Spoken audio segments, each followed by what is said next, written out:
All right, can everybody see that it's recording?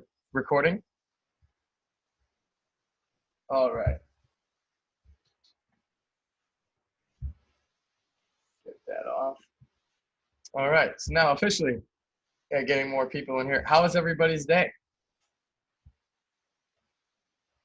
What do you guys eh, like? How many of you guys traded NETE? I'm just kind of curious. You don't have to say if you won or not, but did you guys trade it?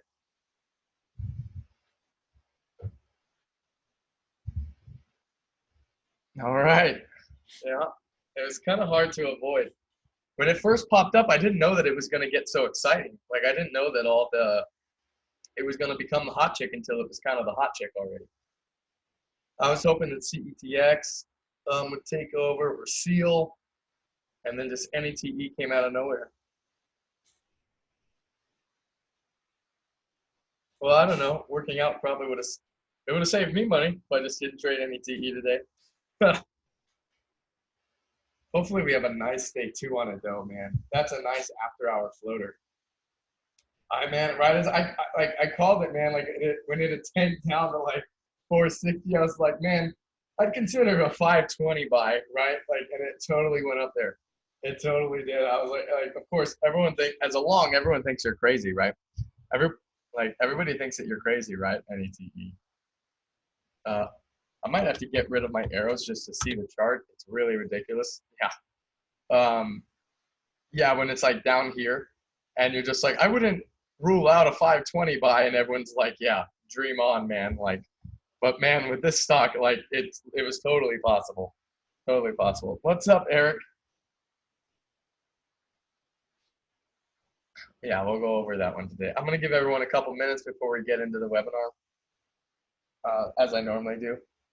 Dude, it's so nice to see faces. I know your guys' faces now. It's so cool.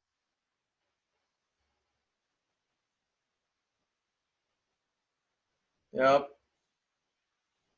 Yeah, Adam, oh, a nice picture. Brittany, yep, looks the same. Brandon, what's up, Paul? Oh, Flash, you look different in person, man. I gotta say, you look a little bit different in person.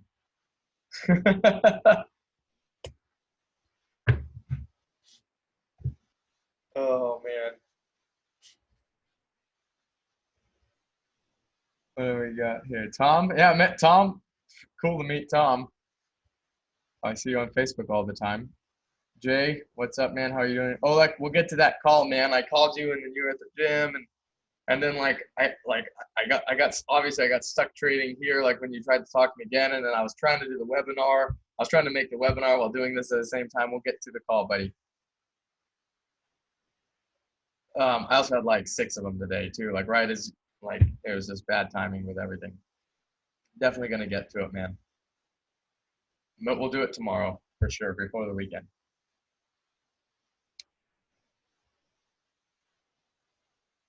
Any no, okay, that's later. Yeah, I'll go over this question, Alex. Oh yeah, Alex. Nice to meet you too. Gotta say, you look you look much better in person. You look much better in person, Alex.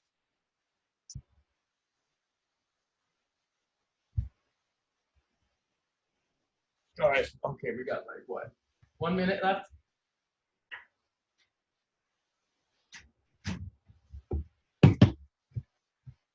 You did? What? Now I'm not gonna recognize you next time.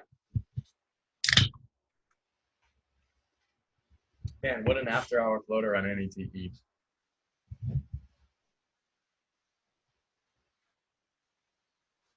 Trimmed it down. Yeah. I gotcha. All right. So give it 20 seconds and we'll get going.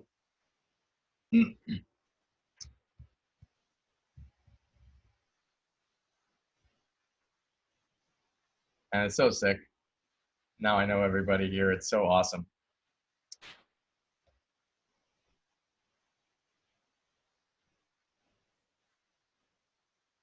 And yeah, I gotta ask Alex how not safe for work we can make these webinars because I know like I think you have to be 18 to join, so maybe not. All right. Yeah, let's get going. Okay, so today's webinar is going to be a good one. We are going to be going over price action. Well, that's a great title. Good job on the proofing, Austin. Good job on the proofing.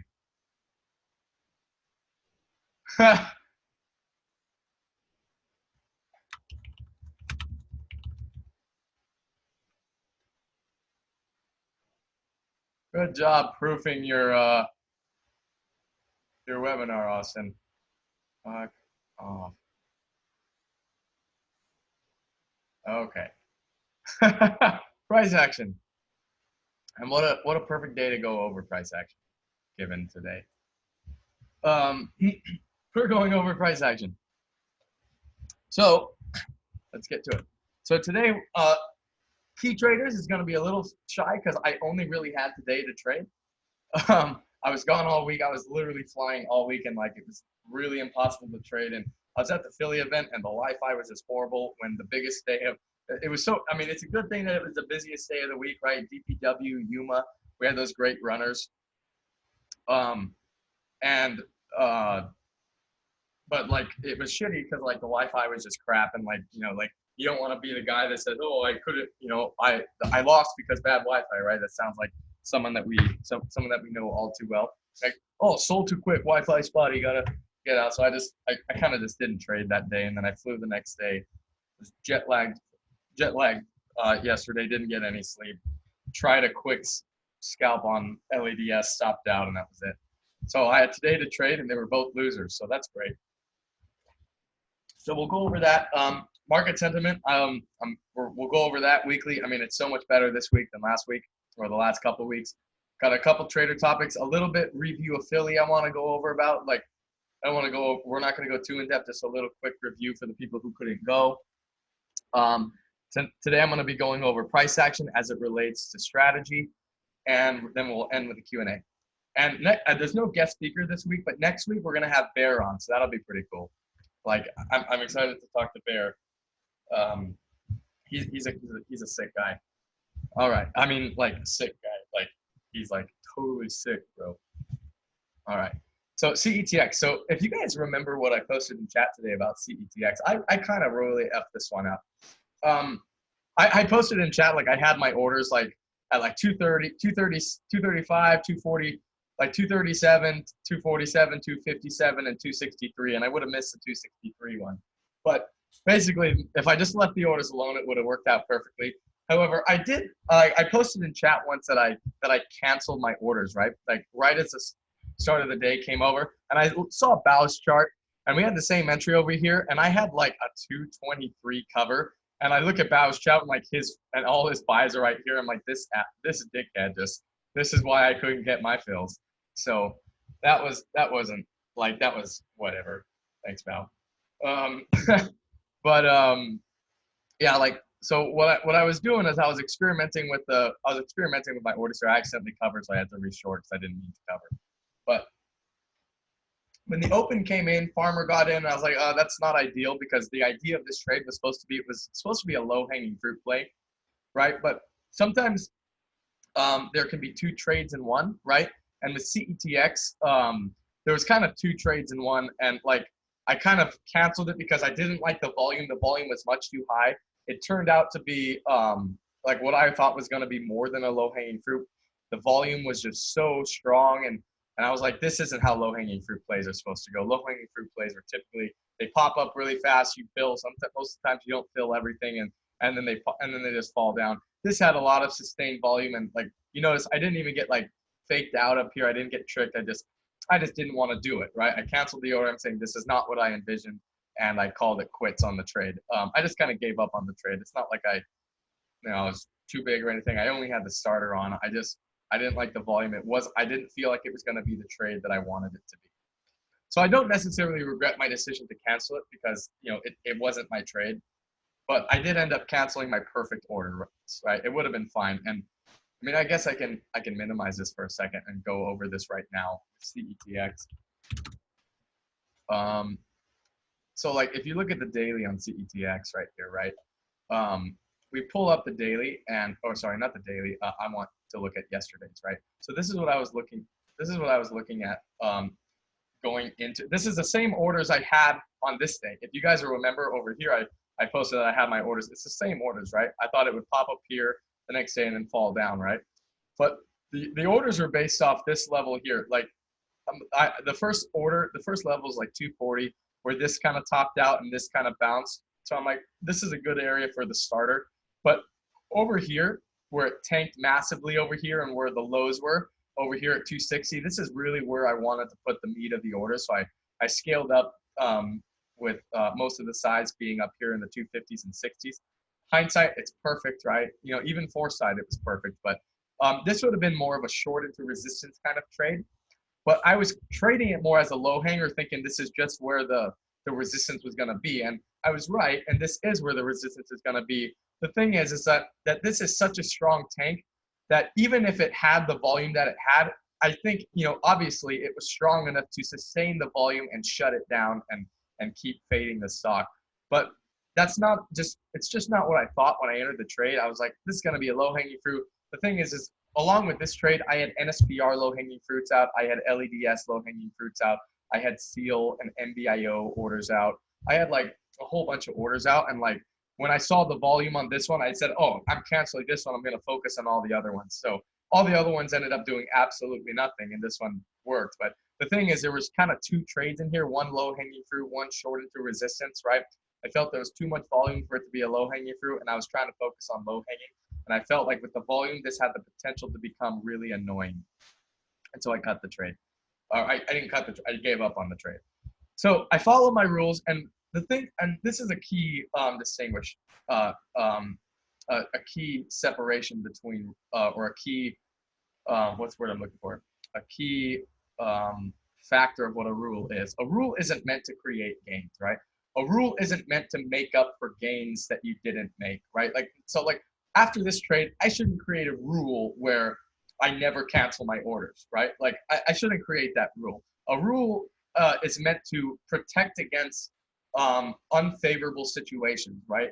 Horrible risk to reward, FOMO. You're trying to get rid of, you know, getting stuck in halls. You're trying to get rid of rules are meant to protect you, not to provide for you, right?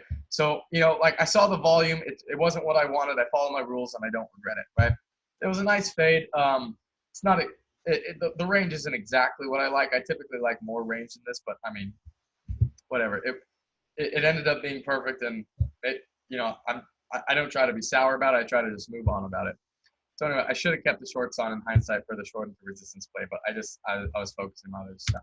So my other trade that I royally messed up was NATE, right? And so this was like all of my trades on it base. I think I had a couple other scalps past this, but like all the major trades, this is it. So I royally messed up in the morning. Like the line, the pre-market line was $4.25. And so it halted up there, and I immediately just put a starter short on. And this is normally where I get in trouble, is when I just put the starter on a little too early. Even if it's a small starter, it typically means that like I'm starting a little too soon, because I notice with a lot of my trades, I always add pretty much in sequential order to my starter. So if I start too soon, even if it's small, I normally tend to start adding too soon as well. It's just, I guess, a bad habit that I have, you know, like if I start too soon, I add too soon. And, you know, you should just like be like, oh, I start soon. It doesn't matter where my ads are. It just tends to work out that way. So I started too soon. I ended up covering the dead top. Yes, this is me up here. I quickly put the short back on, and I get one good cover out of it, and then it immediately pops up. So I'm kind of really over it. Just how competitive it is, and I just give up on the trade right here. I'm like, I'm done with it. So you know, I avoid this. I avoid covering into the stuff. I covered it for that. It did tank, and like unfortunately, I had left the cover out. I left the cover open, so like that's just salt on the wound right there. And that was my very ugly morning on it, right? Very ugly kind of ugly triangles too. Very unlike me, but I was really restless. You know, I had FOMO. I hadn't shorted. I hadn't traded in like a week. Like I missed out on the Philly trades, right? You know, like I messed up CETX right before this trade.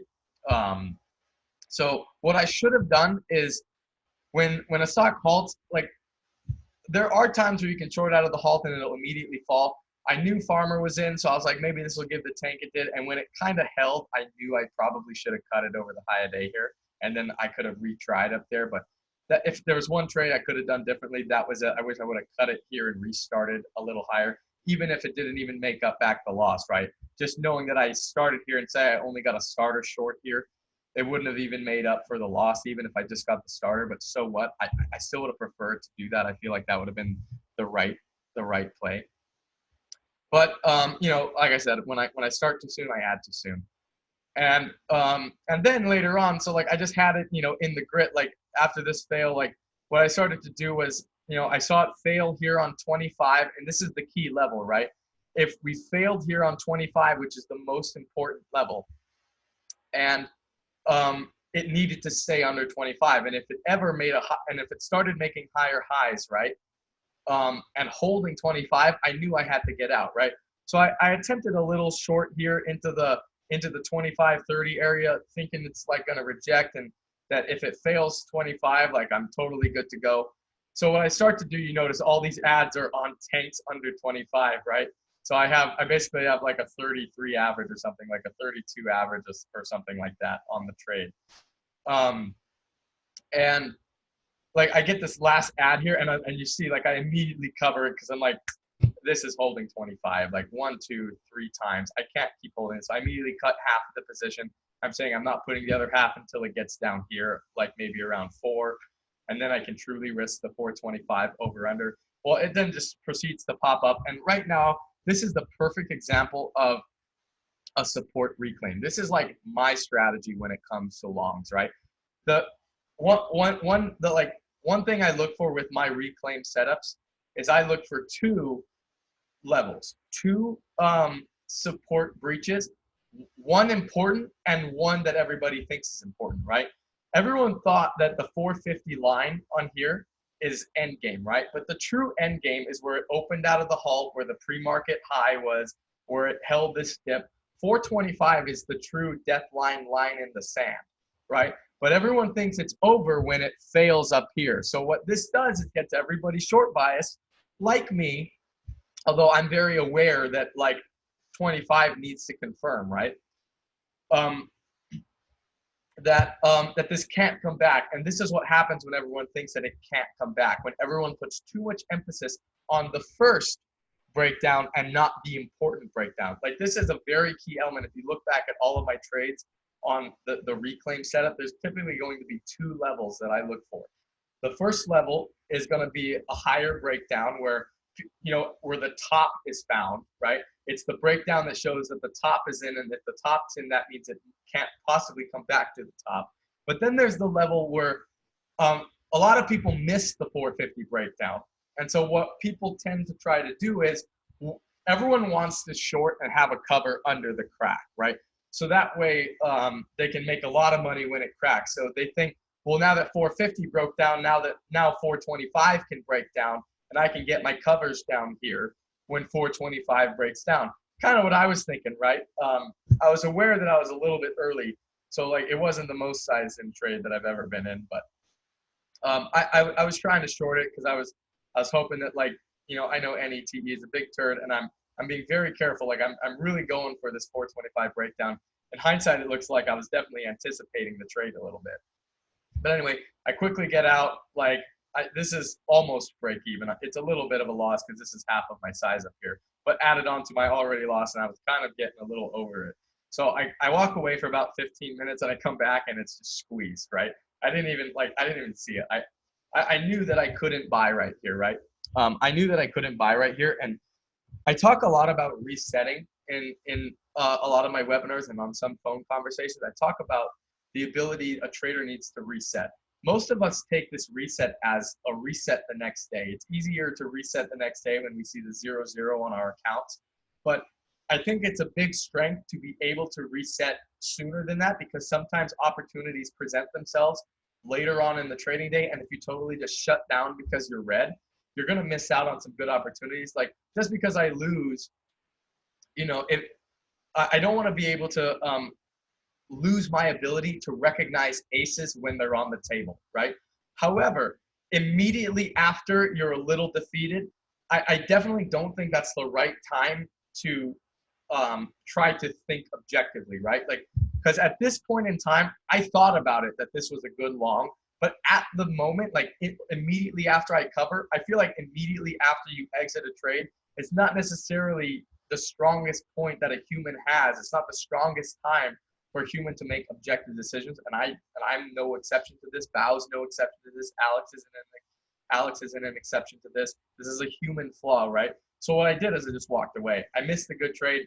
I guess it's unfortunate. If it consolidated a little bit more and curled back, I probably would have bought that one.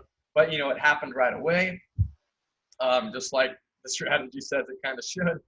And, you know, I was forced to miss it. But because I came back like 15 minutes later, I was able to capture a nice first bounce trade on it, right?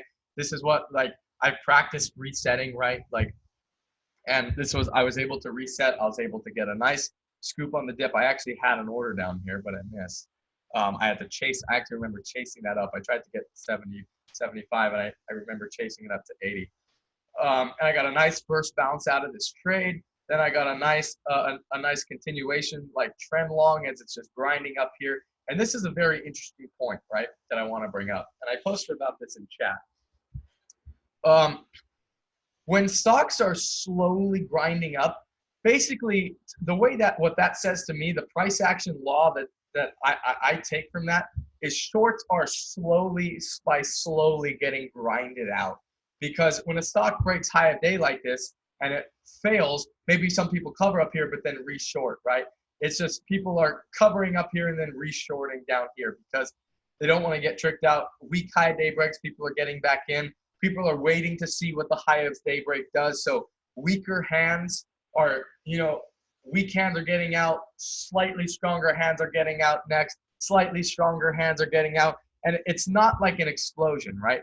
This is an explosion where this can create long FOMO. Everyone's trying to buy the dip. Shorts miss their covers, right? Shorts miss their covers, so they're buying the dip. This is kind of the difference, in my opinion, between an explosion, right, on a break of the range and a grind on the break of a range. Explosions on the break of a range indicate to me that explosions on break of the range indicate to me that a lot of shorts are getting out at one time. Some shorts miss their cover and dips could be bought. If longs have FOMO and want to get the first bounce, right? When you see like a break of the range like this, like a grindy break up here, that's to me saying that it's inching shorts out. And as shorts are slowly getting out, it's turning more and more into a long crowd because longs are now getting impatient because the tide is slowly shifting between shorts getting out and longs being impatient, and it kind of creates like a long crowd, right? By the time all the shorts are squeezed out, there's no covers down here, right? And this is, sometimes you see grind, like up here, grind, tank. Grind, tank. Like you see that pattern in stocks a lot. It's like a grind and tank. So this is kind of what I thought here. And so I was long up here and I was getting impatient. This is part of it. I was able to sell half of it up here and I sold half of it for near break even. It was really annoying, right?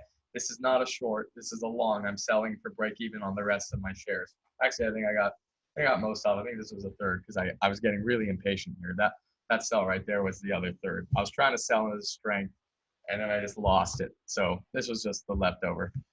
And then so we cracked really hard and now I'm trying to short again because that was a pretty insane tank and I'm trying to short for the continuation. And up right around here, I'm getting really mad. Like I'm getting really mad about it, right? So like I'm starting to get, this is all just covers and the same thing up here is gonna happen over here. So I just let it go. In fact, I tried to get an ad up there. I was at 93. I was like, this is not coming back up. There's too much overhead now. It's tanking, right? So this is gonna, I wasn't afraid up here. I was actually getting ready to add. I missed the ad. I chased the ad because that's glorious stuff. And I get half of the shares off here, right? I get half of it off. And I'm looking for the fade now. And it's just, I'm looking at this and I'm like, it's still about, it held 25, the line in the sand. we're grinding up. I had covers down here near 4, and I regretfully, like not regretfully, it's good in hindsight, but at the time I was like, oh, I moved the covers up because I just had a bad feeling that we're going to make a higher low. And I was right, and I immediately got out on the break, and we got another squeeze, right?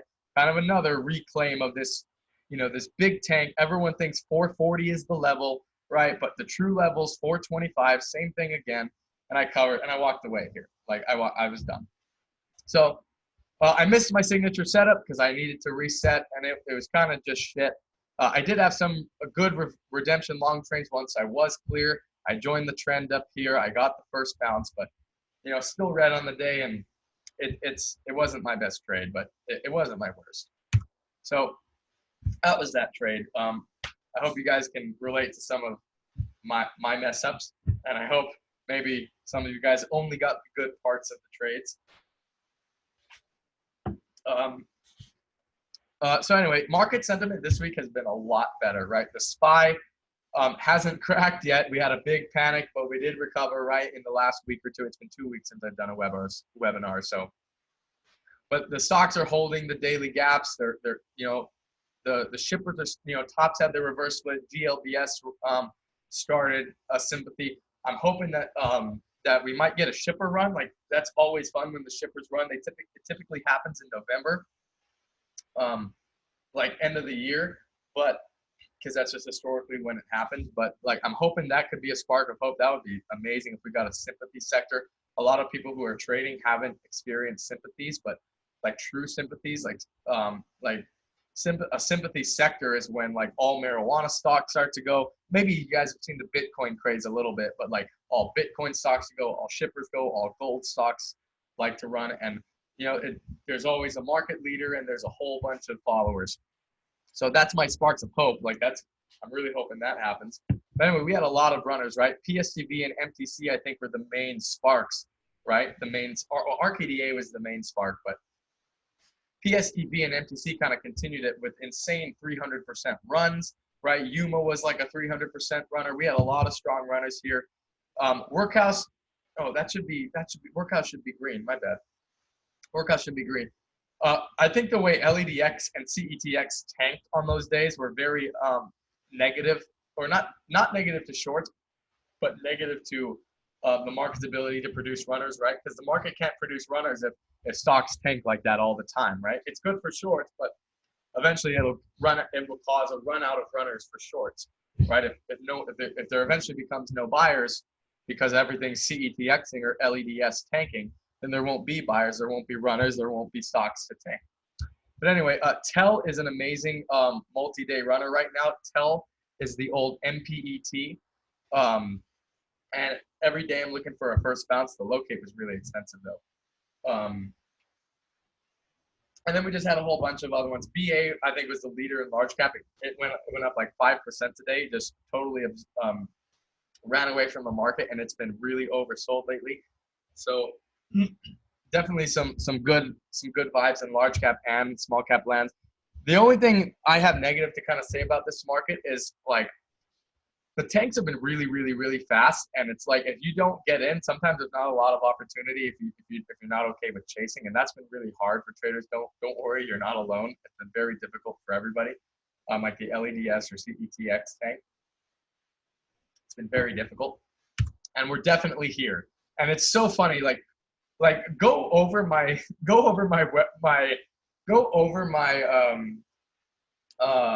other webinars and like do it in succession, and it's literally following this circle. Like literally it's like a tanker's market, a dead market. We took a pit stop here, then we're back over here. And like I was kind of fearful. I think the reason why I was short bias on NETE today was because of the CETX and LEDS tanks. I almost had a bad feeling that might be bringing us into the tankers market, right? Like if we see like a big offering or something on NETE and a runner that tanks tomorrow, or like a gapper that craps tomorrow, I bet you next week we're over here. And like next week it's like the week to short, right? Because like this week and last week was definitely the week to long. Yeah, right? It totally did. Like the day after, right? The day after, and that was a sick long. But yeah, I'm totally thinking that like if we get both, like if NETE has like a big crash tomorrow, and like we get a secondary stock that just follows suit on a big tank, I think I think I would be pretty confident that we're over here next week. But I mean, I hope I'm wrong, right? I like this market. I'm in the chat here. Oh no, I still got it. Oh man, it tastes like ass too. This is the cranberry bubbly. It's not very good. I mean, it tastes like something it tastes like something terrible, not ass. Sorry. Um, anyway, so just I want to go like I think that the seminar is only for the seminar that Joe and I did in Philly is only going to be for um lifetime and annual members. But I just want to go over it quick. I'm not going to go over my whole webinar. I just want to go over, this is kind of just what I talk about. I don't want anyone to feel like they miss out, right? Like we're a club and I'm sure no one wants to like keep anything from anyone. So this is just like anything you might have missed. It's just, I'm going to go over quick. I'm not going to go in detail about it, but I talked about how it's very important to be a cool, calm, collected person in the room. That's basically what I try to always impress on people, is that, you know, nobody comes to the market and is able to make money when they're mad. Nobody comes to the market when they're just frustrated, when they're out, you know, they have outside of, you know, real life problems. They're mad about the trade before, you know, they haven't reset yet. Nobody can make money. It's like everybody loses money in that kind of situation. You're lucky if you make money with that kind of mindset, right? And so the way traders are able to, I talked about how traders have like kind of a veteran approach to trading stocks, and this is because they've, you know, been through the ropes so many times. The thing that I think that you learn the more you experience through the market is how important it is to have a set of rules, right? Having a set of rules protects you in the long game because this is a marathon, not a sprint. You'll learn that that in order to be successful in trading, you have to be a very disciplined person. And sometimes sometimes you're going to ask yourself when you can deviate, like, can I deviate with my process and make money today? A lot of the times the answer is going to be yes, right? But you don't have a process for the times that you cheat, right? Because eventually if you cheat over time, you're going to lose, because that's why you have a process. So let's say you only cheat once a month. Sure, you might be able to get away with it for a very long time, but it's like you cheat once a month. Like if you cheat every day, you'll probably lose by the fourth day. You're going to lose. I would say by the third day, you're going to lose eventually. Like if you just break your process, you're going to lose by like the third or fourth day if you have a lucky streak, right? So if you cheat once a month, then sure, it might take 4 months, but you're eventually going to get back the cheat days on the day that you break your process. So maybe you make temporary money January, February, March, but in April, you're going to give the 1, 2, and 3 days that you cheated, you're going to give it back in April. So like, what's the point of ever deviating from your process, right? So like someone like Bao and Alex, the reason why they're so stern with their process is because they know they'll mess up if they don't, right? I talked about putting risk first, and this is a concept I've talked about a lot. You want to have your risk management hat on as opposed to your gain-seeking hat, because when you try to make money in the market, you can't. When you stick to your process, you make money. It's like if you try to make money, you're going to lose. If you don't try to make money and you try to put the arrows in the right place, it's like, how come I'm making money, right? A little bit goes a long way. You start to get a lot desensitized to price action when you've been through the ropes. And basically what I mean by this is you get desensitized to all the noise that you don't care about, right? You start giving every single bit of information on level 2 credence, or you stop giving importance to every little like wick you see. Oh, there's a wick right there. That must mean that there's a whole lot of demand right there. Like, let me buy that, right? You start giving less importance to every little detail that you see. And so that kind of happens. You start being a little desensitized to that. And just finally, nothing is 100% in trading, right? Like nothing is going to be 100%. A trader needs to go in with the mentality that, sorry, I talk too fast sometimes. I'm trying to get better about it. A trader comes into the market with the mentality that, you know, they're not shorting the death line. They're not shorting the death line because it normally gives a profit. They're shorting the death line because it rarely ever comes back. That's why, right? It's a risk management thing, right? and just knowing that they're not shorting because it always works, but because it works more times than not. So you go in, take a trade, you got to have a decent expectation that you're going to lose, right? A decent expectation. Maybe it's 30%. That's decent, right? 70% setup, 30% of the time is a pretty decent, uh, time that you're going to lose. But a trader doesn't place so much important on one trade, but it's all the trades as a whole, right? And I put 100% of the time because no idea is right 100% of the time, and no timing is right 100% of the time. I just wanted to put that in there. So that's kind of what my seminar was in Philly. Of course, it was in more detail, but that's basically what I went over.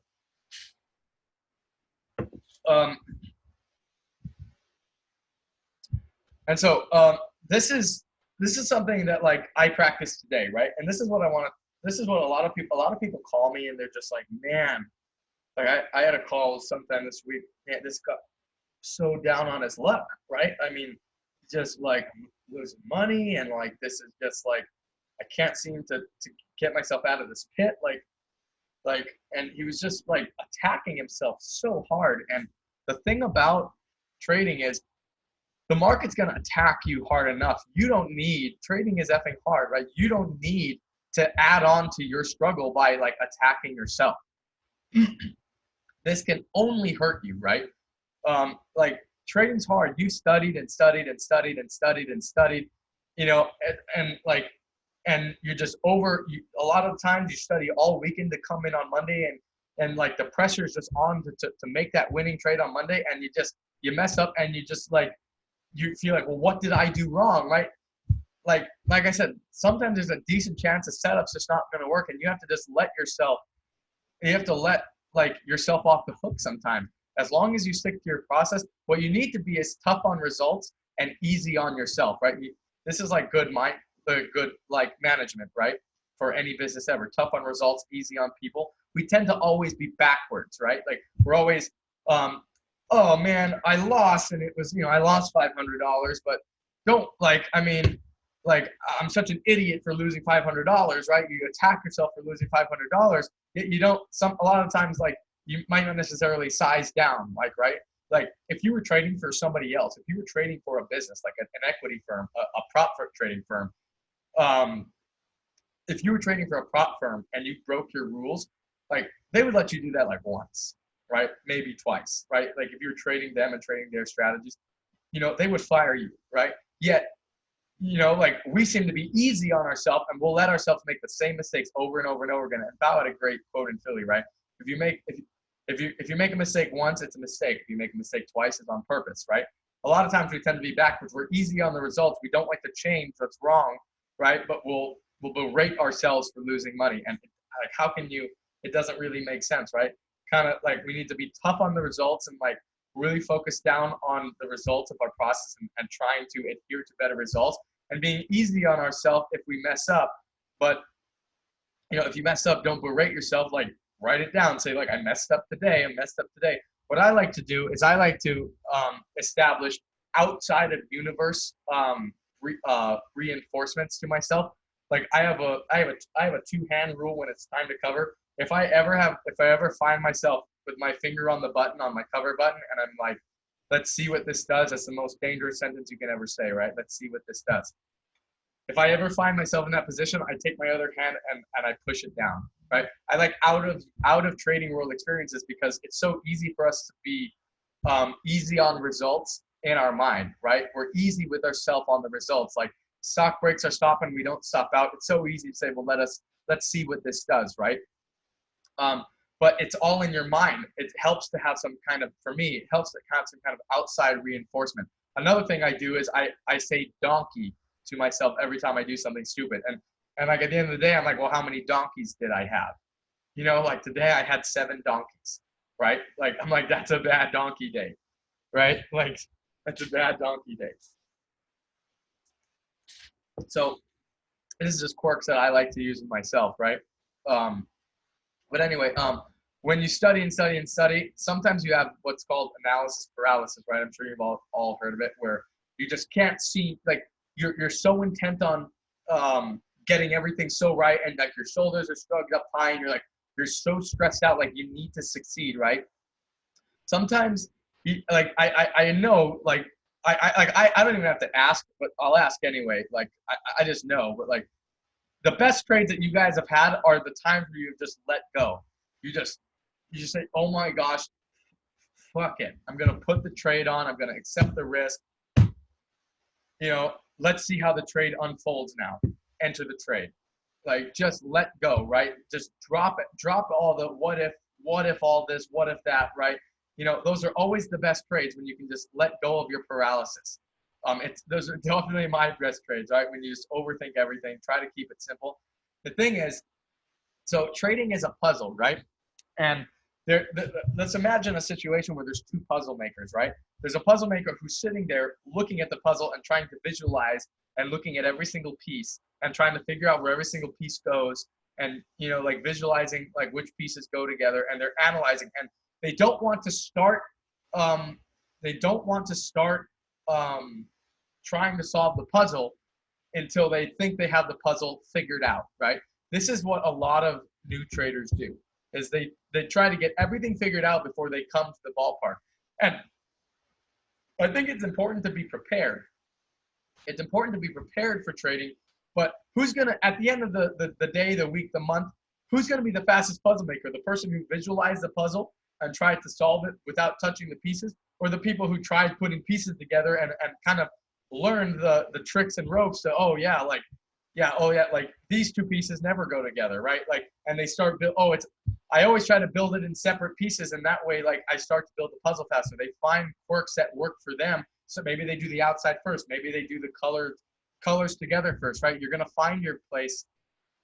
You're gonna find yourself trying to learn what's best for you, and you're gonna become the faster puzzle maker by the end of the day. Like, by the time you guys get to your second, third, fourth puzzle, like the guy who is actively trying to solve the puzzles with their hands, getting their hands dirty a little bit, are going to be the ones that turn out to be like the better puzzle makers, right? Because they're not so focused on analysis paralysis, right? And the last thing I want to say on this slide is that you can't put your life on hold until your trading career becomes successful, because this is what's going to happen is you are going to put everything, your heart and soul into trading. And I mean, it's a good thing to be passionate about it, but if you put your life on hold and your entire life is revolved around trading, what's going to happen is you're going to fall into this, like, if I'm not successful in trading, I'm a loser. If I'm not successful in trading, I don't know what I'm going to do with myself. If I'm not successful in trading, like, I'm nothing. I'm not going to, like, I'm not ever going to have financial independence. Everything rides on me being successful. How do I be a successful trader? Well, I have to win on my trades, which means I have to win on this trade.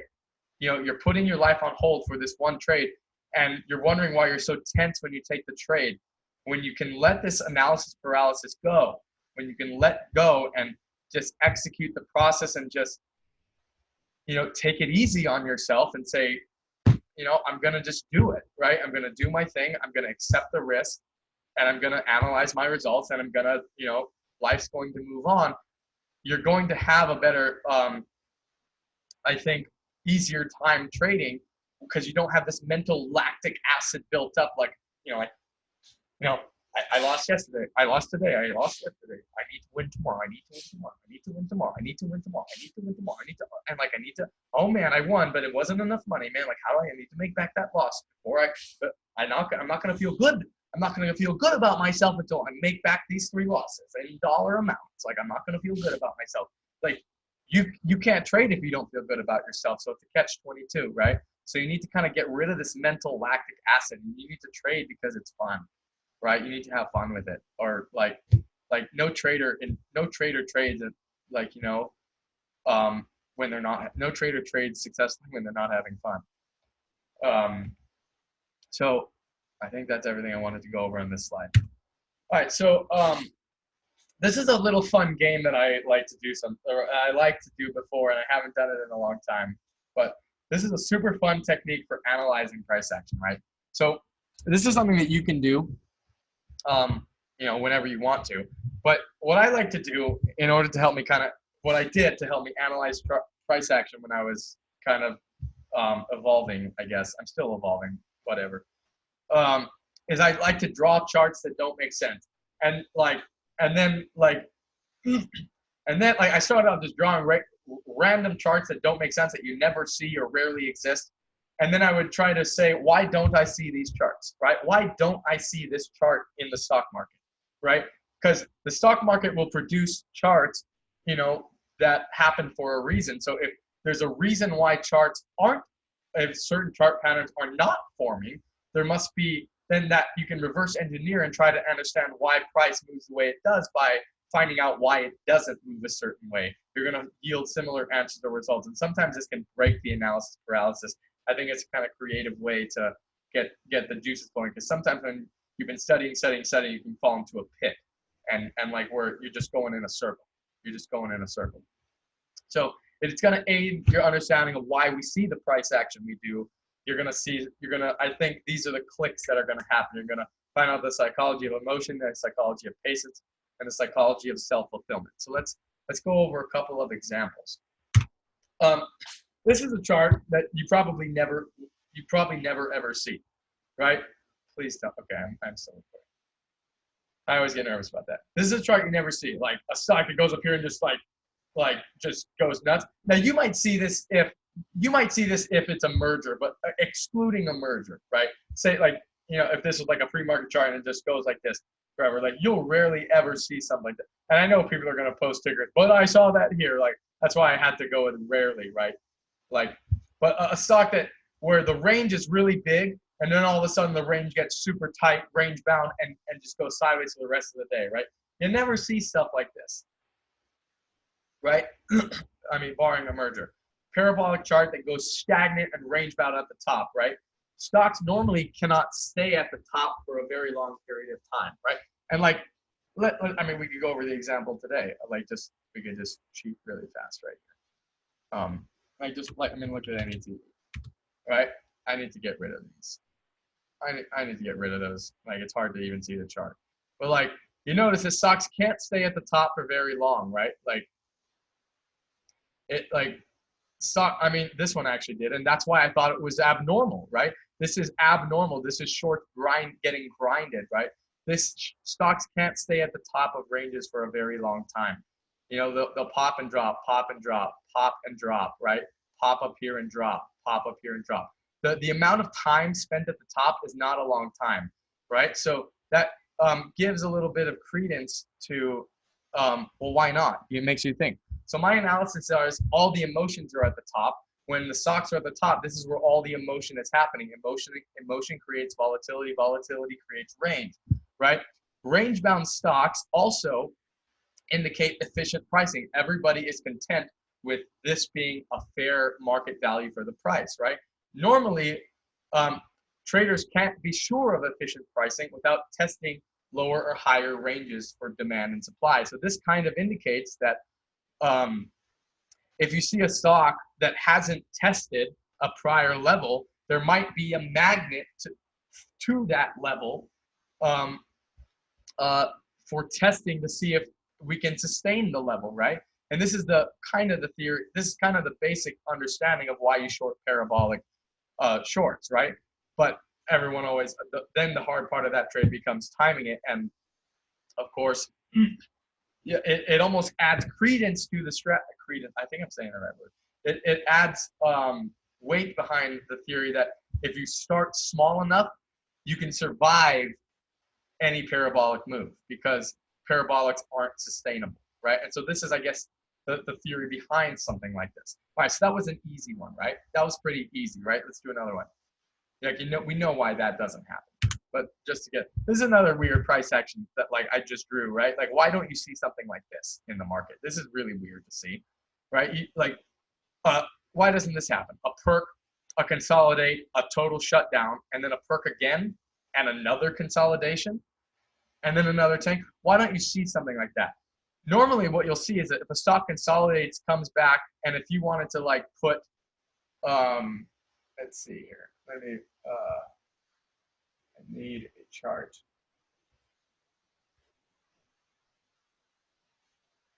This will do it. Like normally, if you see something like that, and then something like that, you might expect that, yeah, shorts are going to get squeezed higher, right? Like you might have seen a chart like this pop up, consolidate, tank, but come back, consolidate.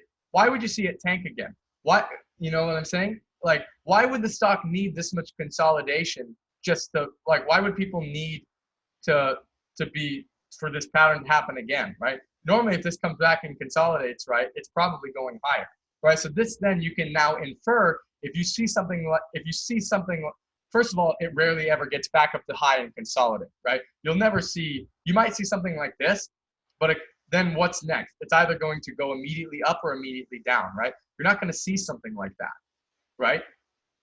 So like if you did see something like that, it would be really, really weird, and you might know something strange is going on. And if you had to place a bet, I would bet it would go higher, right? So this is kind of how you can infer, why doesn't this happen, right? Normally after consolidations fail, secondary spikes don't normally need secondary consolidations, right? Buyers are going to be too weak to buy the support in general, like to get back up here. This is normally, you could even say, why would this come immediately back like that unless there was an agenda at play, right? This is how you kind of spot agendas, right? Is like, if you see abnormal price action, there's probably an agenda. Normally after something like that, you might expect the low of daybreak, right? You might expect the temporary hold. If it did pop back up, you might expect to see a retest, or if it ever got back up here, you'd probably expect it to break. So normally secondary perks will be hammered, right? So this is because traders feel that they can trust. My inference here is that traders feel they can trust consolidation fails. Buyers will be too weak to buy the support after fails like that, and shorts will know this, and this is why shorts like to short bounces into resistance like that, right? It's self-fulfilling. So this is another weird one, right? This would be another weird chart you don't see, and if you can understand why you don't see it, you'll understand what to do if you do see something like this. What would be then the most likely outcome, right? Exactly. And here's another one, right? Why doesn't this happen? Why don't lower lows followed? Why aren't lower lows? Why do lower lows? Why are they not followed by higher highs? That's pretty weird. Why don't we see range ever get bigger? We always see range get tighter, right? Stocks normally will go to a high, find a low, and then the range will get tighter, right? The inference here is because stocks get tighter in range as when stocks get tighter in range, as traders will normally trust lines, right? This is basically a self-fulfilling prophecy, right? And this should give you guys some confidence, because knowing why you don't see stuff like this, stocks break, like everyone who's afraid to short right here, risking this high because it's popping up, or let's say people afraid to buy this low, right? Let's say this is the first high. This one could break. This is the higher low. This one could break. If it comes back down here, this might give you some kind of aid to, well, stocks don't normally make higher highs and higher lows. I shouldn't be afraid to buy here and risk here, because this is honestly what I call a fuckboy stock. This right here is a pattern that I call a fuckboy stock. It's really weird. It doesn't happen very often. But when stocks make higher highs and lower lows, then it's becoming just like, I can't trade that. I'm okay with losing money on a stock like that, because it doesn't happen very often, and you want to lose on setups that don't happen very often, because, well, they don't happen very often, right? So like buying over here, this would imply that buying over here is a pretty safe strategy with good risk reward, risking off this low, right? So like maybe if it's up here, you can, and it's too high and you don't want to risk it, it maybe implies it's scaling into this line right here. Probably a pretty sound idea, right? I mean, of course, given catalysts and context in the situation, right? But this is how you can maybe give yourself some confidence into maybe, right? And then maybe like if it makes a lower low right here, it would be really weird for this to make a lower low down here and to make a higher high up here. This might give you some strength of confidence in scaling into this move, you know, like risking up here, right? You don't know what's going to happen, but you know that the chances of a stock breaking a lower low and then making a higher high doesn't happen very often, right? Okay, yeah, and so traders will wait for trends to form, and trends are protected because lines are trusted, right? Stocks normally require volume to break range, right? Multiple breaks of opposite ranges requires more volume. It would take strong volume to push this past this high, and strong volume, right? If you bought here, it would need strong volume and volatility to push it down. But what happens is traders tend to stop out and leave, right? Well, good traders do, or a lot of traders do. Pattern day traders do, right? Which when traders leave, once they get stopped out, it decreases volatility, which if volatility is gone, volume's gone, right? They go hand in hand. And so then that kind of implies that, like, that's why stocks get tighter in range, because people do buy here because they know it takes a lot of volume to break here. Self-fulfilling. Traders don't like to trust range. I double wrote this word. Traders don't like to trust range recoveries this easily. They put faith in simply being brave and trusting in the lines because they know volume will be there to defend them, because it takes a lot of volume to break them, right? So this kind of helps you with your short into resistance strategy, short into the line strategy, buy into the line strategy. That's good. That's good. Let's get to another one. Yeah, so this one's a good one. Yeah, so a downtrend abrupted by a higher high, and then a parabolic tank. Why don't you see stuff like that, right? What you normally see is stocks normally hold a higher low once a higher high is made in a downtrend, right? Why is this? My analysis is because most people respect trends rather than not, right? So and there's a lot of demand, a lot of inquiry for people looking for the reversal of a trend. Everyone looks for the reversal of a trend, right? Because then they can get the bottom or the top, right? So the second you make a higher high, like this just tells me, because by seeing this chart right here, it says by drawing it, I can visually see, yeah, that doesn't happen very often. What normally happens, there's normally a support somewhere right over here, right? Oh yeah, I mean, of course, if there's manipulation going on, but still, even with manipulation, you don't see this very much. Downside volatility, meaning like range volatility, is normally significantly decreased once the first step in an up direction is formed in a downtrend and reverse for an uptrend, right? So like this kind of gives me faith, because people trust trends more than not, based on my inference that if I put a buy down here, I can be reasonably confident it's not just going to dump on me, right? So this gives me the confidence to enter trades, right? By drawing these charts, these anomaly charts that don't happen, because that's not the way trader psychology works, right? And trader psychology, I think, has kind of been the same for, I guess, probably 10, 20, 30 years, right? So I don't think it's going anytime soon. If we start seeing random ass weird charts like this, we might have to reevaluate. But oh, and I had an alternate one for that last one, I think. I had an alternate one. So let's draw what we might do. You might see something like this, right? You might see a stock break the higher, try it, then totally fail, and then maybe go sideways for a little bit, and then grind back up, right? Like what would you do? How often do you see something like this, right? What would you do how often do you see something like this totally fail and then rip right back? This would also be really weird to see, right? To see a stock totally fail. You might see it fail and consolidate for a little bit, but then what would you expect, right? If you hit something like this. If you saw something like this, what would you expect? I would expect more downside. I'd probably expect more downside. And if it did pop to something like that, so like that would give me credence to short here probably. But if it did pop something like that, what would I be expecting? Probably not that, right? Because this looks like a weird chart. And if this did happen, I would be okay with losing, right? Which means I would be okay with shorting right here, risking over here, because that probably doesn't happen very often. So that's kind of like an alternate one that was like a bonus one. So the point of this exercise is I just drew a whole bunch of random charts. I tried to incorporate trends. I tried to incorporate like a parabolic. I tried to incorporate buying a dip, right? And shorting pops with the range break one like that.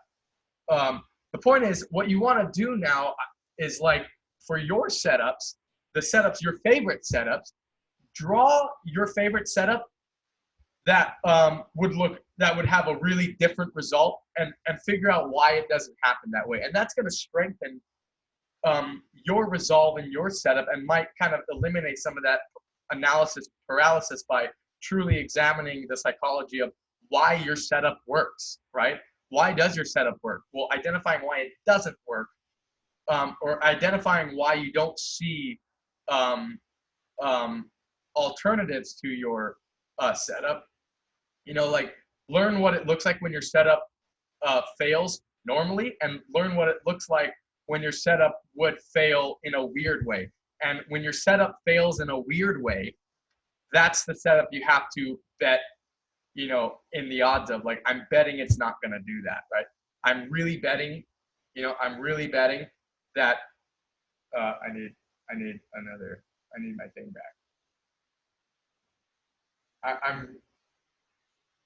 I'm really betting that if something like that did happen, like if something like this did happen, right? Like, I'd be betting that there'd be a higher low right there, right? And if something like this happened and that, I'd be willing to bet that, like, that's not going to break.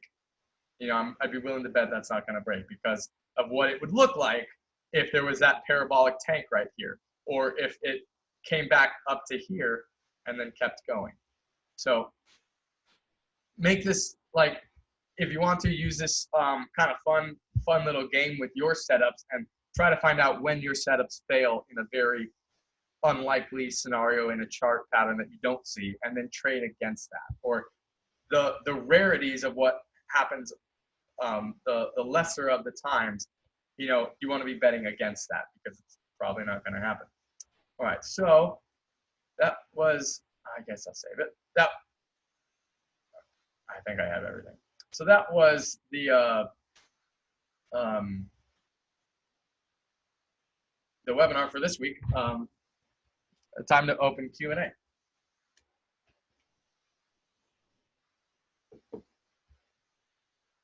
Uh-oh, what happened? Oh, okay. So yeah, I understand if you guys think like I'm totally nuts for that, but that's just, I mean, I try to, like, when you study so hard, like, I found different ways to study. And that was one of the ways that I learned how to study. And it helped me. So let's scroll up, because I know there was a question up here. So question for today: how do you paint the bigger picture? What are the possible scenarios that you are confident in? I.e., there's a lot of dilution at X price, therefore X companies want to keep price above X in order to dilute it. What is your method of trade tracking stocks? What are your ways of damage control once you're in a stock? Okay, so a lot of questions here. So the fundamental parts of this question, I normally reserve for day two stocks. So like tonight, I will be studying and research. Oh, look at that, NETE. Oh, it's 585, that's so sick. Nice. So NETE, it's going to be a day two. I like to put my faith in the fundamental parts of trades when I know that I can be sure that I have a good grasp of the fundamentals.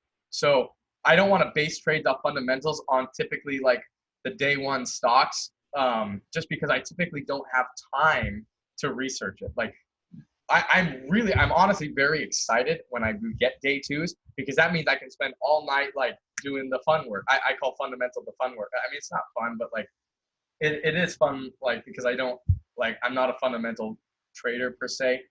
So like I don't do it every single day. Like, and I don't like not trade stocks I haven't done fundamental research on.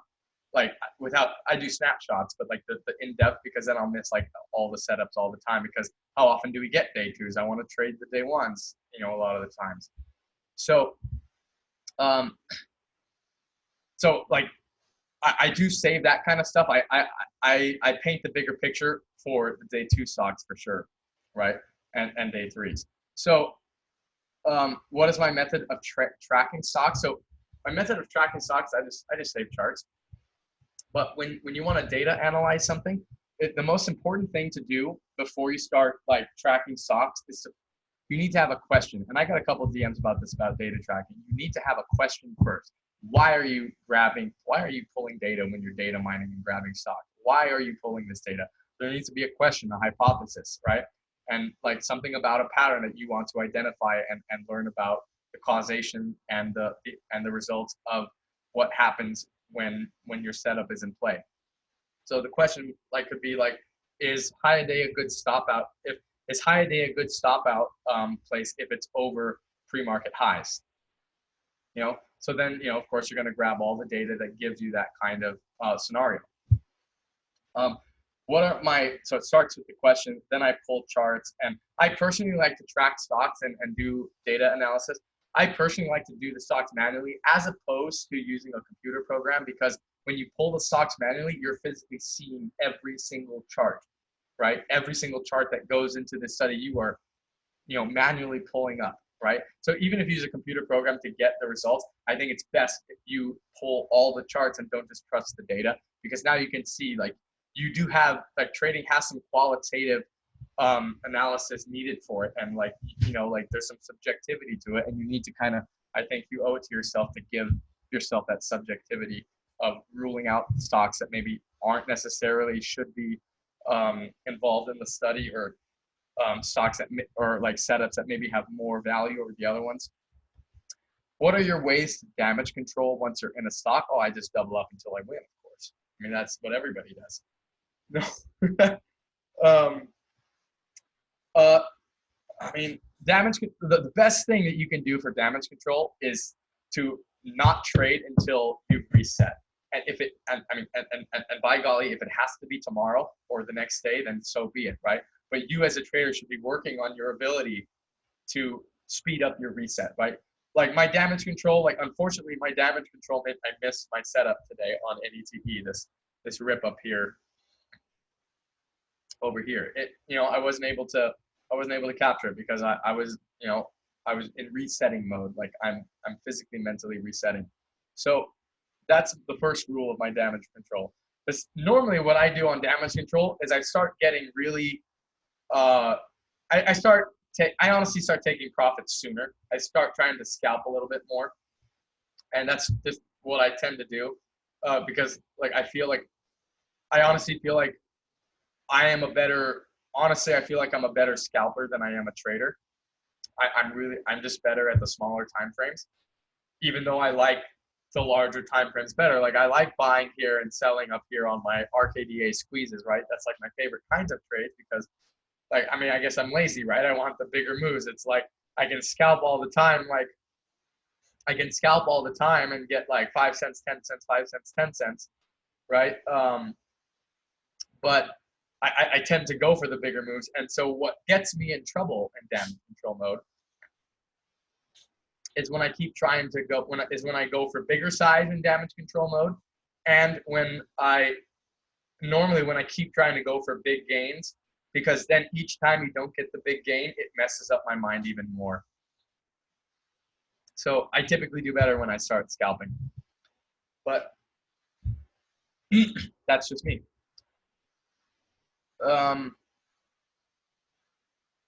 What do we got here? So true what you said, also taking a step back and truly internalizing that your edges on probabilities. Yeah. Means 30 out of 100 trades you're going to lose. Yeah. If 30 out of 100 is going to lose, you can totally lose 5 in a row. That can happen, right? It allows you to pull the trigger and just stick to your plan. Yeah. And that's embracing risk, right? Embracing risk and knowing your stop outs, having hard stops. These are all ways that you can just help you pull the trigger. My puzzle piece, I like the quote. And yeah, the probability, and this is basically what I'm going at. You're trading for, you can trade for high probabilities. Another way to think about it is trading against low probabilities, which is essentially what I went over in this webinar. Need to take off, great stuff. Oh, no way. Thanks, Oleg. I don't know if this is the best one ever. Like, I don't know. I thought the time frame was pretty good. Or what do I have? I thought the discipline one was pretty good, or the self-awareness one was pretty good. But I don't know. Thanks, man. Cool way to look at charts. Thanks. When you trade, do you always check what risk to reward there will be beforehand, or just eyeball to ensure it's good? What's the minimum for you to take the trade? Does it change based on knowing when there is a large possibility of large slipping? That is definitely true. I always take into consideration possibility of large slippage. Trading a low float, yeah, absolutely. So I definitely take that into consideration when I trade. I think you have to. The thing about risk to reward is as a long, it's kind of important for me, but in some ways, I'm spoiled because longs inherently have good risk rewards. What the problem with longs is you have to find the ones that the probability trades, right? You have to find the high probability setups because a lot of long setups have a lot of long setups have uh, innately good risk reward. I mean, just in general, right? Like stocks like NETE, it's a $3 stock.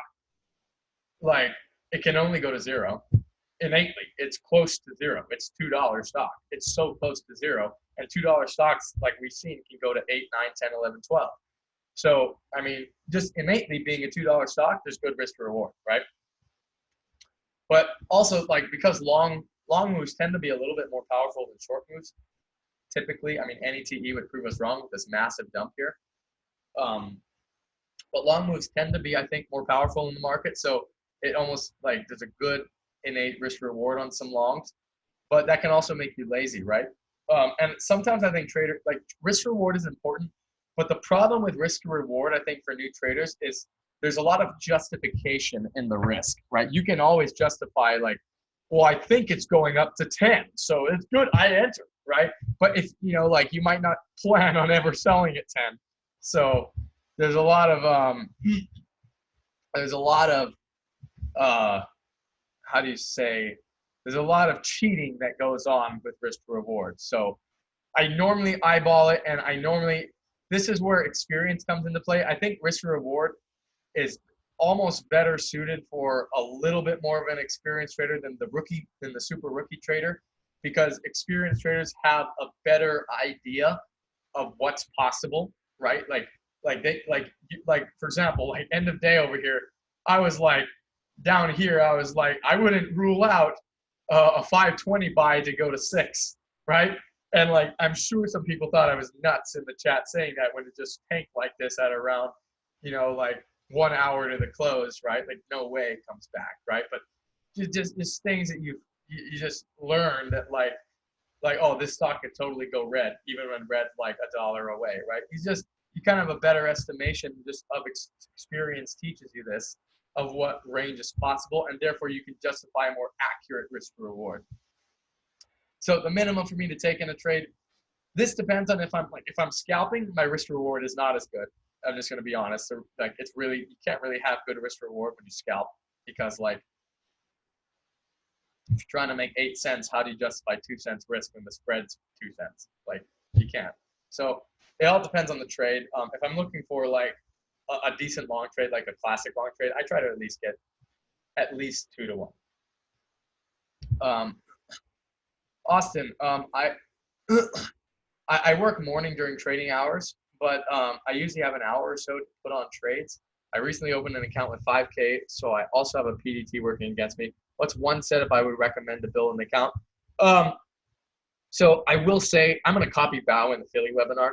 When you do have a small account, the thing that you should not be trying to do is build it. And I'm going to say this again. Trying to build a small account is really, really, really tough. You should be considering small accounts. And I know $5,000, I don't want to be rude or anything. I don't mean $5,000 is a small amount of money, but in the grand scheme of accounts, it's small. Like the FINRA obviously considers it small. Like that's why they impose a PDT. I don't mean to be insensitive, but as a small account, you should be focused on practicing, right?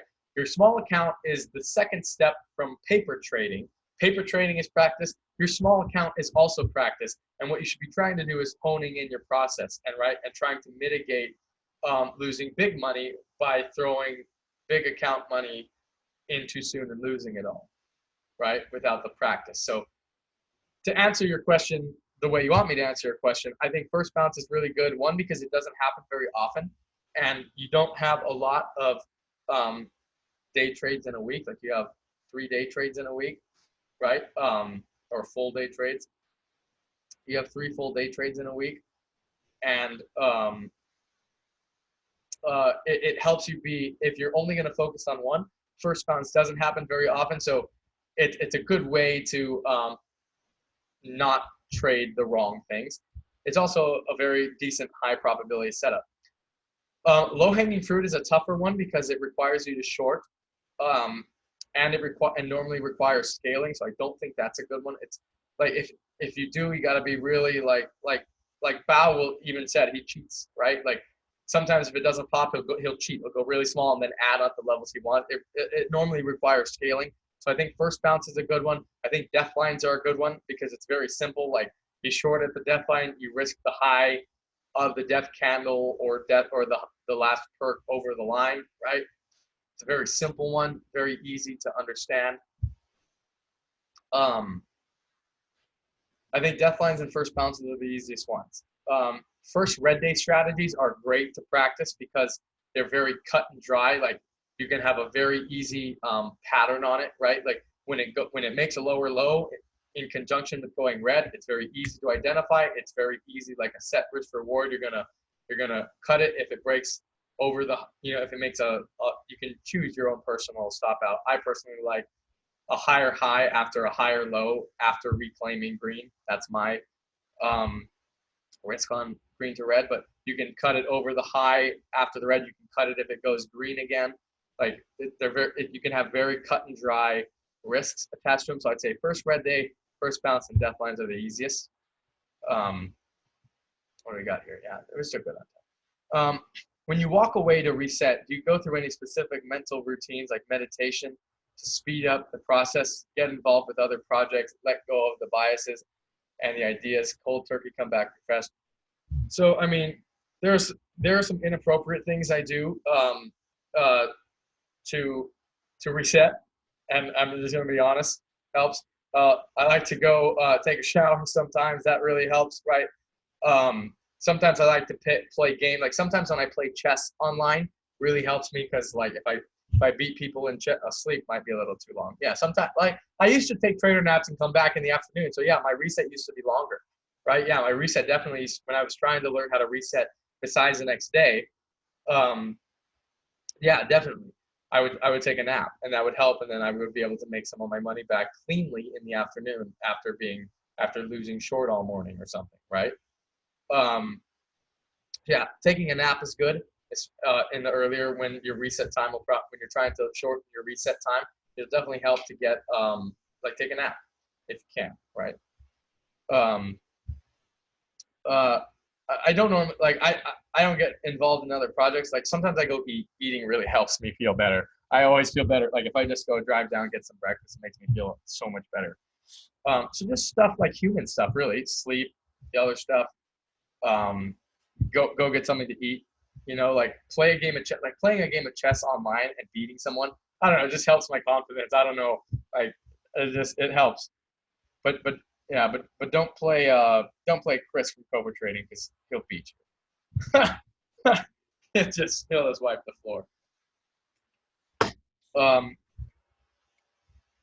Yeah, so that's what I do. I just said one to yeah. Risk reward. I'm gonna sell this at 100, right? I got 100 to 1 risk reward. All I have to win is win one time, right? All I got to do is win one time. I can lose 99 times. But the risk was like 1 based on a profit of 15. Now I just treat everything the same based on time frames. Yeah, right. Yeah. The thing is like only you know if you're cheating, right? Nobody else is going to be able to tell you that you're cheating. You have to be the guy that says, "Hey, I'm cheating." I realize I should have done this a long time ago. Short-term goals, trading and non-trading. Okay, so my goal for 2020 is to have large cap trading become 50% of all of my trades, right? And this is just because I want to diversify. I also want, and like I'm gonna throw in, I want options to be at least 10%. That one I don't know if I'll make because it's so hard to focus on it. But my goal is diversification right now. I want to be. I think it's important when you're starting out to be the master of one, and not the master of all, right? Master of one, not jack of all trades.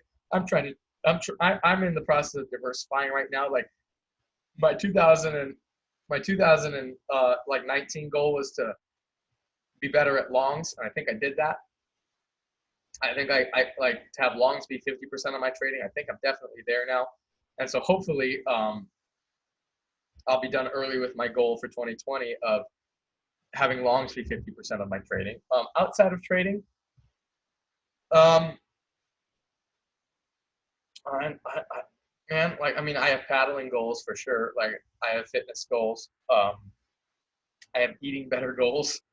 Um, just like healthy mindset, healthy life kind of goals.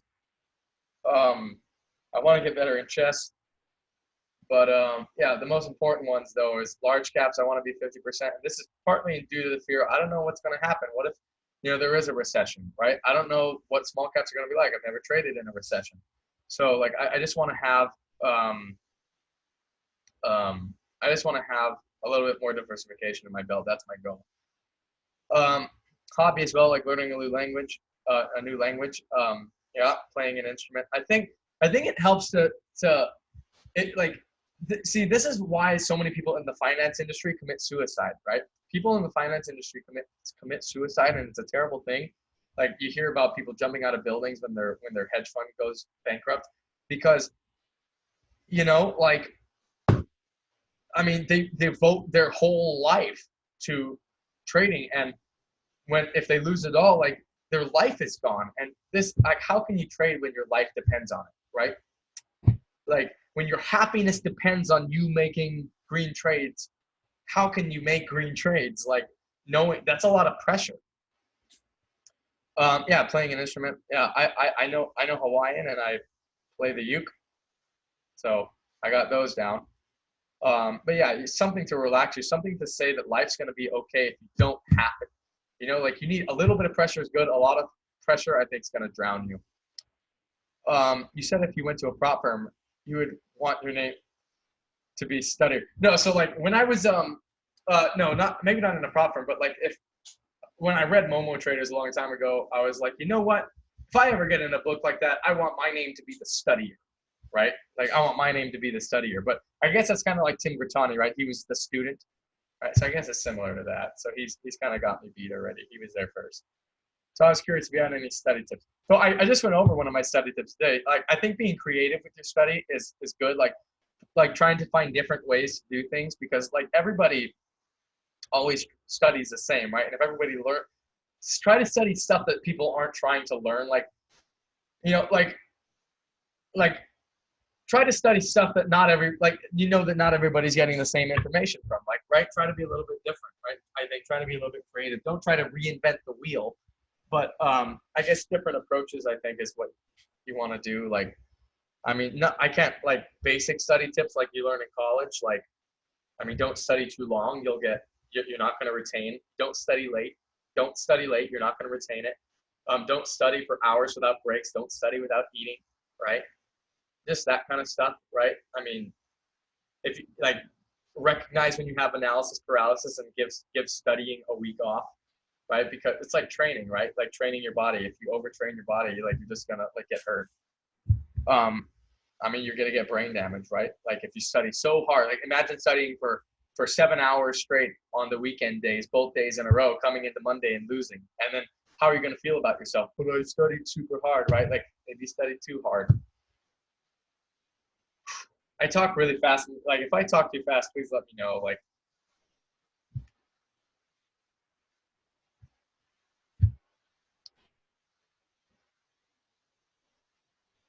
yeah, definitely, definitely, definitely, definitely. Yeah, CRM. I just wanted to see that CRM. Like, ha! That's exactly what it is. What's the news though?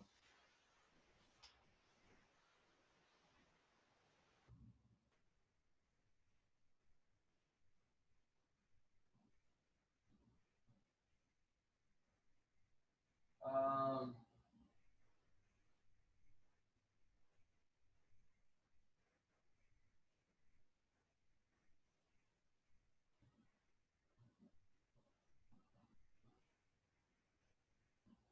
what is it? Oh, is it earnings? And what's the normal volatility of a stock like that? Yeah, that's exactly what it is. How's that, man? Just slap in the face, Austin. Yeah, it never happens. Uh, I mean, yeah, this one's a weird one. I mean, basically, this just means that people were happy with this price. People thought this was a fair price, you know.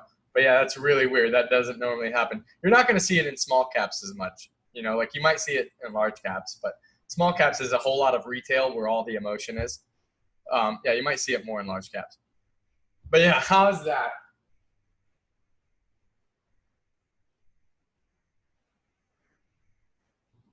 And oh, when did it pop? By the way, when did it pop? Oh, it popped after hours though. That's also kind of cheating, right? If it pops after hours and a lot of people might just say we're gonna deal with this tomorrow, right? So you might not see this. Like I bet tomorrow it doesn't go like it doesn't go flat, and if it does, that'd be pretty weird, right? It's gonna have some more range than this, I think. This is just, I think, a pop, and nobody trades after hours, right? Nobody's trading. You can't. It's not a fair assumption, right? Like we're talking about when a stock goes parabolic when everybody's trading. Yes. Yes. Absolutely. Never leaving. Ever, ever, ever, ever, ever. This is home. Never leaving. I can't. Definitely I can't leave here. Like I wouldn't ever. Like if I marry someone and they and like they live somewhere else, I mean they're caving. Like like I'm sorry. Future wife. Like you're caving. Um yeah, right? Yeah. Sucks for them, right? All right. Yeah. So that was an hour. That was like, it seems like these webinars take like, you know, what's really funny? What's really, really, really funny is when I was in college, and feel free, questions you guys can keep asking, right? Um, Next week we'll have Bear to interview and not interview, but just talk about it. But like in college when I made, or in high school and college when I made presentation, or college maybe not so much. In high school when I was making PowerPoint presentations and stuff, like you're always like fighting so hard to like you're fighting so hard to like the it to meet the minimum. Like it needs to be a minimum of 10 minutes presentation, and you're fighting so hard to get to the minimum. And now I have to find myself like I gotta make sure that I don't run out of time here. I need to save some time for the Q&A. And that's why like and in high school I would do all kinds of I would do college. Sometimes I was fighting to stay within the maximum a lot of the times, but um, like I in high school I would make all these animations like entry animations to try to delay the time, and here I just like throw everything on the slide so it goes by a little bit faster or I won't get to everything. I am 26. Thanks, Alex. Built upon Philly. Yeah, that was kind of the goal. The Philly one I really liked though. The Philly one was kind of like I guess I don't want to like I talked about like basically the heart of my mentality of being a trader is you got to keep that mental clarity just intact. Oh yeah, yeah. It should be good. Um, it should be. I mean, like a good. The audio I think was recorded well. But yeah, how's that CRM? Anyway, any other questions? Thanks, Tom. For cash. Um, sorry. For an A plus short setup, what's the maximum you're willing to pay a share? I mean, it depends on the range. Like I was locating Beyond for like 12 cents a share or something like that, right? But Beyond's like a 200 share stock. So speaking of Beyond, how's that doing? Like,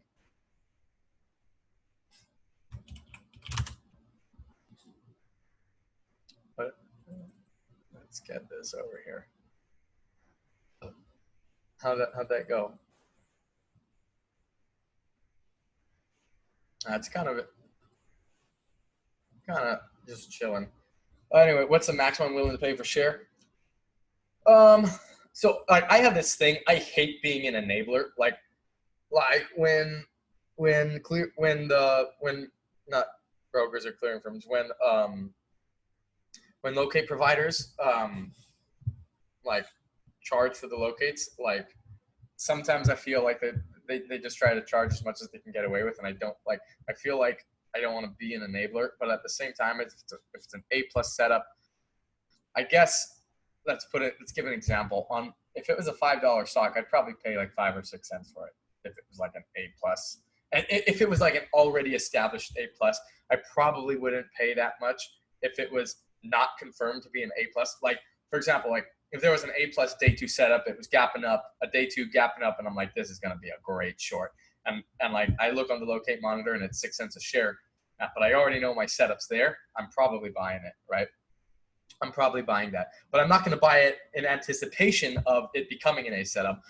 That kind of say, I don't pay much more than 3 to 4 cents a share. I just don't like it in the $2 to $5 range.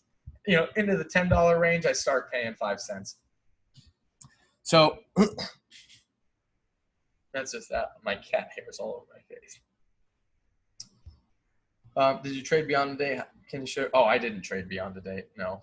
Yeah, I didn't see a reason to. There was no range or anything.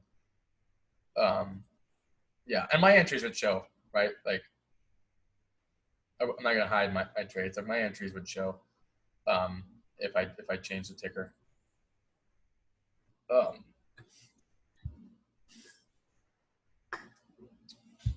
Any other questions? What's the longest you've gone showing up to the market, not trading? About like, I don't know, 3 weeks. I was just 3 weeks, and I approached it in July. I really approached it in July. It was up there. This July was one of the top, definitely makes top 5 all-time streaks of no trading. Definitely, it might make top 3. Yeah, like 3 weeks, no trades, just nope.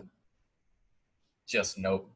And next summer, I'm taking the summer off. Like I'm not doing that again. Like it's just like I didn't waste my mental capital that much or my capital trading, but what I like in some ways I did waste my mental capital because I was just like when is a setup coming? When is a setup coming? And I guess just being here every single day, I was able to capture RKDA. Like probably like if I take the week off, like I'll probably wait for something like RKDA to come back. So, I mean, but like, was it worth it? Like I could have gotten so much more sleep. Like, you know, like it's summer in Hawaii. Like I could have just like gone paddling all the time. Like I just didn't.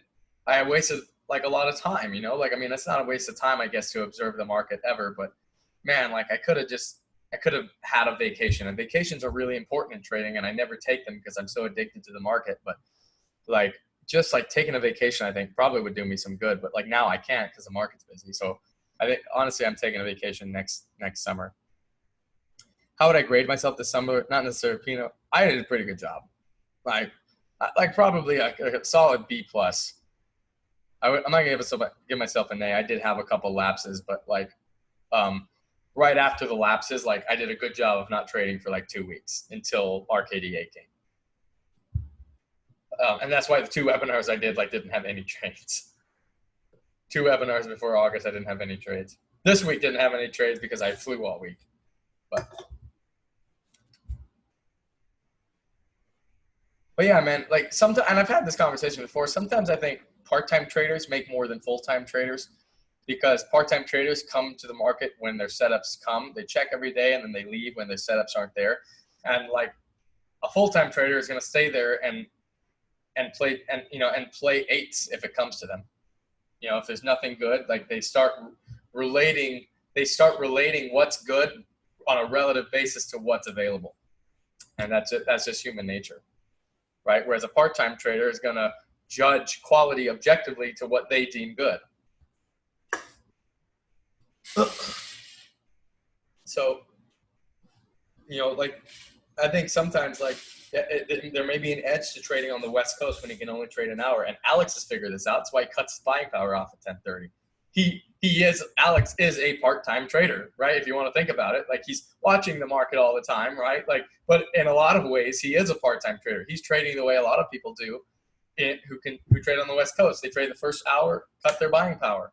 If you cut your buying power after the first hour, are you still a full-time trader? Kelly. Yeah, still going, man. We were just talking about, like you a lot. Dude, Joe is so funny in person, and he has a deep voice that's very attractive. Like I didn't know your voice was that deep. Like I mean, I heard it on the I see it in your videos and stuff, but it's deeper in person.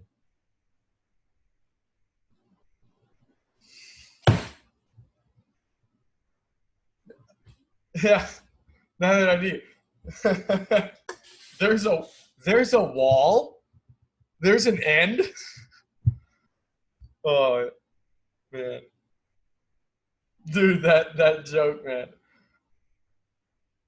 Oh god, dude, we had so much good times in Philly, man. Everyone has to go next year, man. It's I don't know, like I don't know if we'll do it in Philly again. It kind of like, but like wherever it is, like it's so fun. Like everyone has to go. Denver. Oh, dude, it honestly should be Hawaii, but not everyone would be able to go. It honestly should be. Philly smelled iffy. Yeah, like so being in Hawaii from Philly, um, I totally had the impression that I was gonna like I felt an elevated risk of getting shot. Oh yeah. So yeah. Well, I mean, some of us contributed to that cause, Joe. Some of us definitely contributed to that cause.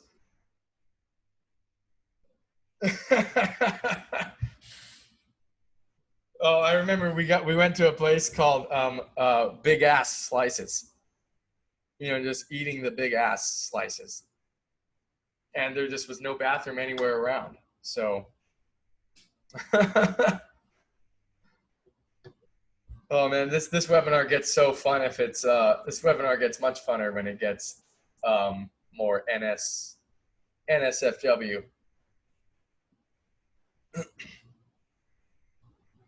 Yeah, it was good, man. Dude, that pizza was pretty good, but I mean, everyone was drunk, so we were talking about part-time trading. Yeah, I was just talking about how I think sometimes, like I bet in a lot of cases, part-time traders make more money than a lot of full-time traders just because they don't lose on the crap and they don't lose on the crap on a day-to-day basis. Part-time trader will just come and see their setup and leave, right? They won't try to judge a setup on a relative basis to what's available. Whereas a full-time trader is going to do that pretty much every day.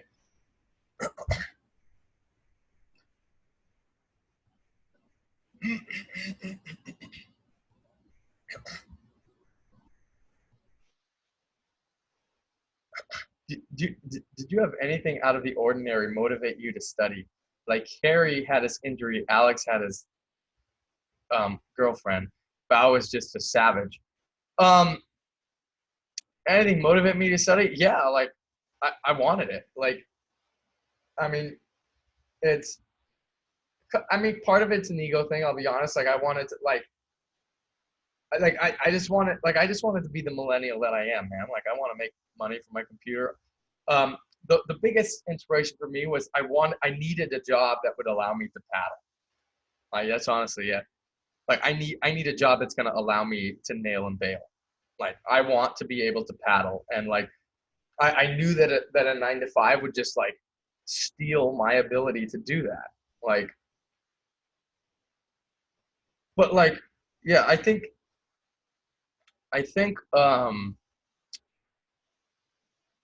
yeah, like it helps if there's something deeper than just wanting to be the best, right? Like, I mean that's part of it, but like you want to, but like just I mean just having that secondary factor really helps.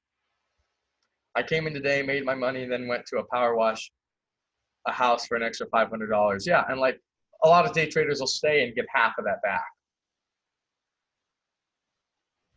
Like part time. It's because the market isn't good. The whole parts of the market, right? Yeah, and yeah, and you can definitely, like study yourself to death, and I know because I did, right? Like I know because I did, and when I sometimes when I just like let go a little bit and just said, you know what, like I can't just study forever. I eventually just have to pull the trigger, like let the trades go, embrace the effing risk. I stopped out of that trade because I didn't want to risk 10 effing cents. Are you kidding me? Like how perfect can you be? Like, yeah, yeah. Like people mistake part-time trading only trading once a week. Yeah, you can watch it all the time.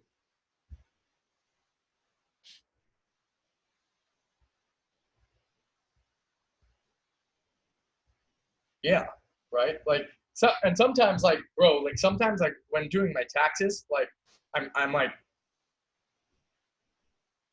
how do I justify being a day trader when I have weeks of going no trading? Like they expect the day trader to be like Bao was with the OTC, right? Like so I have a fear like the way that the IRS like makes the trader tax qualifications. It's like you need like you need to be like Bao, like making like hundreds of trades every single day, and I always fear that like someone's just gonna be like, you're not a day trader. Like, look at this. You went 2 weeks without trading. You traded once in the morning and then you were done. I'm like, no, like I am a day trader. I'm just a selective day trader. I'm just not a.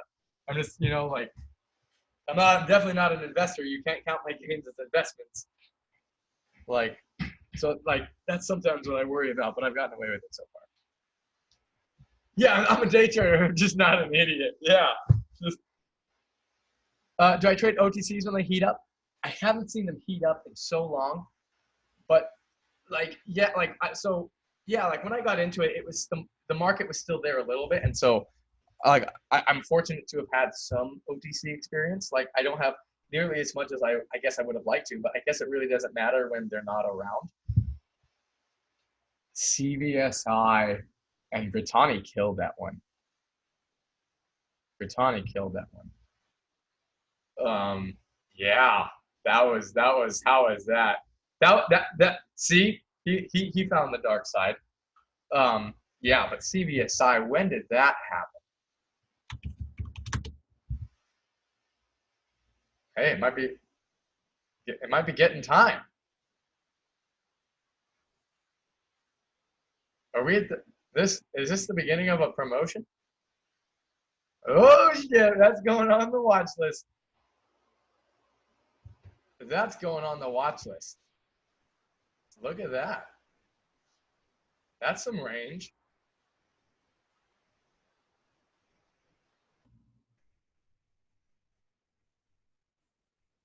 Yeah, that actually looks kind of. That looks a little suspicious. Like that, the vertical steep climb like that. I could just be recovering from this, but like,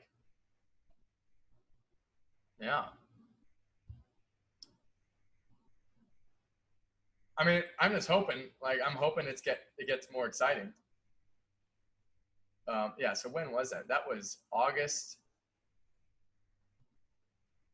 of 2018. So about a year ago. Yeah. Jesus. SHMP. Yeah, that one. But like, gosh, how do you trade that?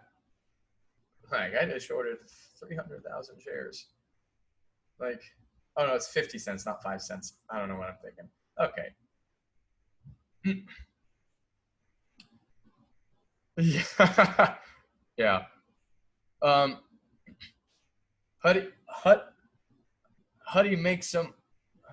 Huddy makes some. Hubby, Honey, Huddy made some money on SHMP. Spent more money on a shrimp culture though. Huddy is a trader. Oh, see, I don't go on Twitter anymore. I don't even know the new traders on Twitter. Like, I just stopped going on Twitter. Like, it's kind of turned into a cesspool. I think. Like, it's just totally gone. All right, so it's been about like an hour and 45. If no one has any other questions, I'm sure everyone's tired and wants to go to bed. Next week we're gonna have Bear on. That's gonna be cool. Bear's a cool guy. Thanks, Adam. Oh man, and I survived this webinar. My voice is still feeling terrible from Philly.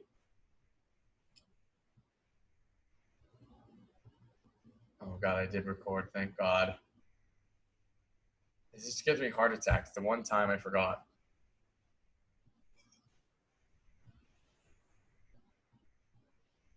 Yeah, I don't know how to pronounce her name, but thank you. Thanks, Joe. Anyway, I'm glad to met everyone at Philly. It was really fun, guys. Thanks, Dal. All right, going to love. Oh, ho ho. We're gonna d we're gonna DM Joe in a second here. Get this ready. Slither into the DM. Oh, no, it's down here. What happened to all my DMs? Where'd they all go? I didn't delete them. Oh well. I just said slither in. Yeah.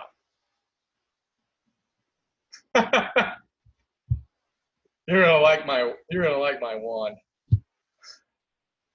Oh gosh. Okay, I need to stop recording this crap. All right, stop the record.